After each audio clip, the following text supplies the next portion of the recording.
Good evening, Master Tanaka. Good evening. Good evening, everyone. Good evening. I am Master Issao, and I'm here with the energy.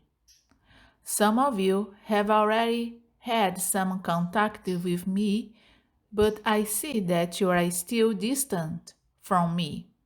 For you to recognize my energy, it is necessary that you recognize this energy in yourself. I am not a stranger to you. I am in you. Always remember this, because this is a behavior that many speak of. This is a behavior of a discipline. Look, you all have within you a desire to manifest as God. You may not be recognizing it, but if you go deep inside, you will see that this desire is there, because this is your truth. To understand that you are God and to accept that you are God, there is indeed a big difference, because you keep it at a distance. Self acceptance makes you realize your energy. Many say that they cannot perceive their own energy. So it is necessary that you realize what you are doing to yourself. When the guidance about accepting was brought to you today, this was very clear, because looking at yourself requires self respect. If you don't have self respect, you don't look at yourself. You will keep insisting on looking outside. Because the external world, it represents nothing. This is what you must understand. If you want to express self-respect, look at yourself. Allow yourself to look at yourself and accept your energy. Why don't many people accept themselves yet? Because there is judgment. There is judgment within you, and that judgment is very pronounced. When you focus on not judging, you are judging, because the way you act upon yourself brings consequence, brings results, because everything you do generates a result. That result may not be what you want, but it generates a result. This is why we say that energy can never be used in vain. This is in vain must be understood, because your energy is not lost, it is not dissipated, but you see it in an inappropriate way, and this leads to a result. Everything is very simple. That's why you often want to take countless turns and don't realize that the result always comes to you directly. The result, it doesn't take countless turns. You can make innumerable turns to deceive yourself, but the result of this self-deception, it is direct. That's why when the result comes, you don't realize it, because you have made countless turns and the result is not countless turns. That's why we tell you, establish within yourselves self-respect, because your behavior, it reflects on everything in your life. Your behavior, it brings a direct result. When here is brought the guidance, stay in continuous contact with your divine I am presence. This is a direct guidance. There are no loops in this. So, what does this mean energetically for you? Because we are all energy.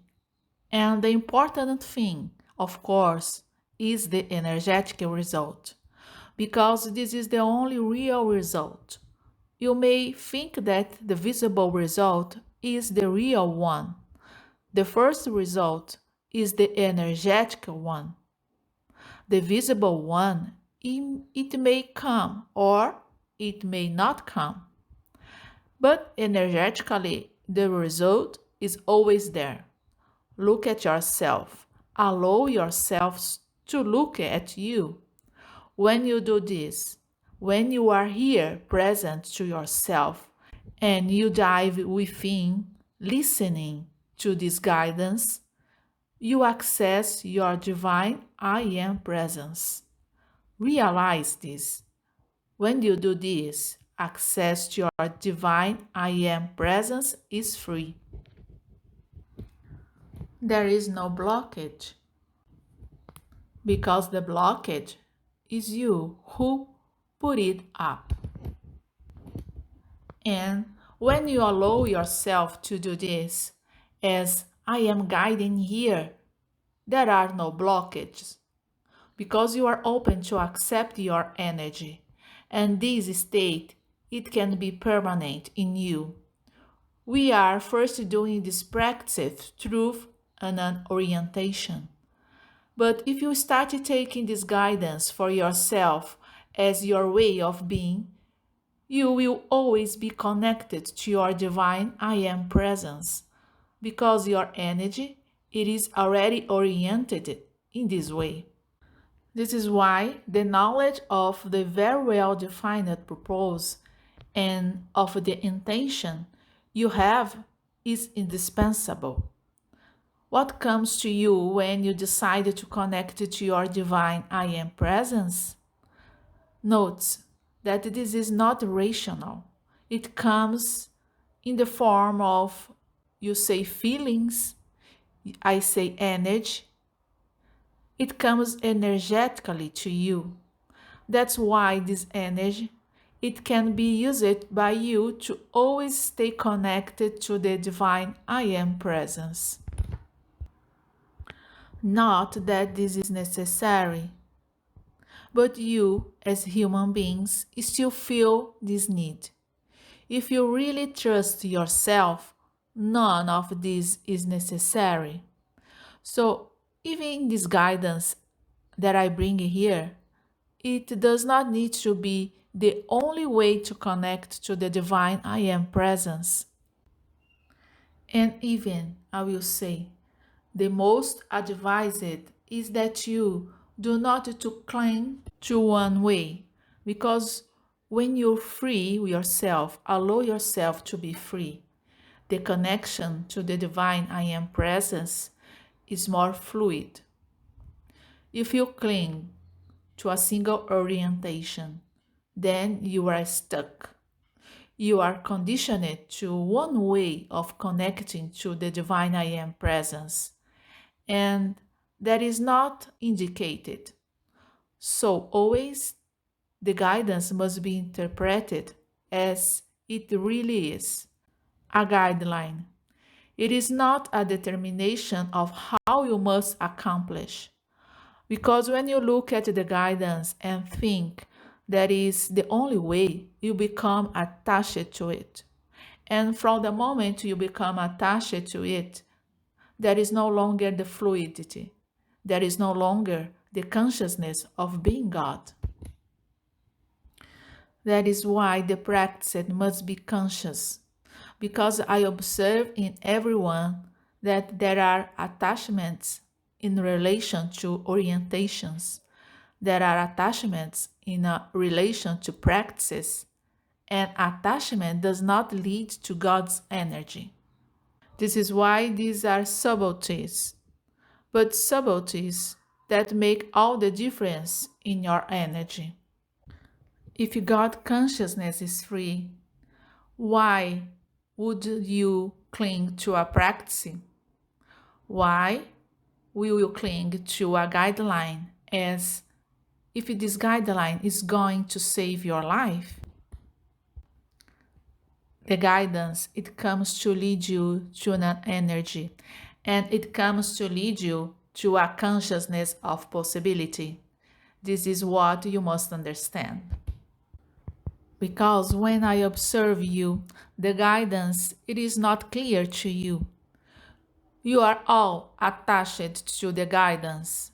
You are not understanding the true tenor of what guidance means.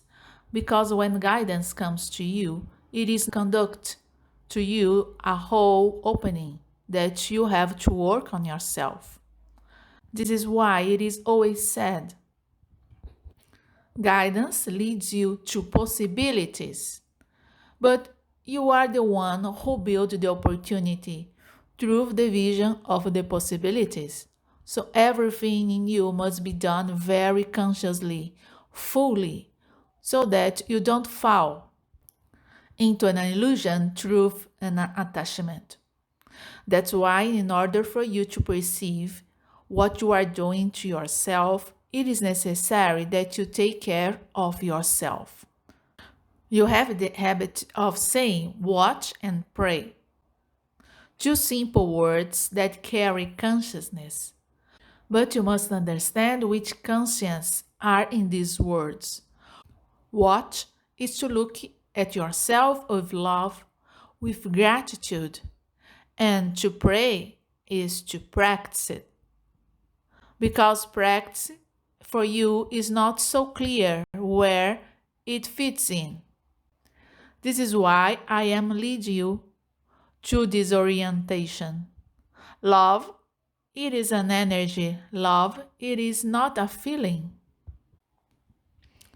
As much as this guidance has always been given to everybody, there is a collective consciousness that says that love, it is a form of feeling that brings you comfort. As much as you may not think you are connected to that consciousness, you are. Because what is in you? It is still this interpretation of love. You have not yet been able to express the energy of love within yourself because you are still conditioning the energy of love to this feeling. This is why understanding expands your being. Allow yourself to express the energy of love because only when you express this energy will you have real understanding. You admit that you still carry these beliefs will bring you a benefit because only what you admit is what you can correct. If you deny yourself this recognition, then you are denying yourself the opportunity to express the energy of love. With this guidance, with much respect, I say goodbye. Thank you very much. Thank you very much.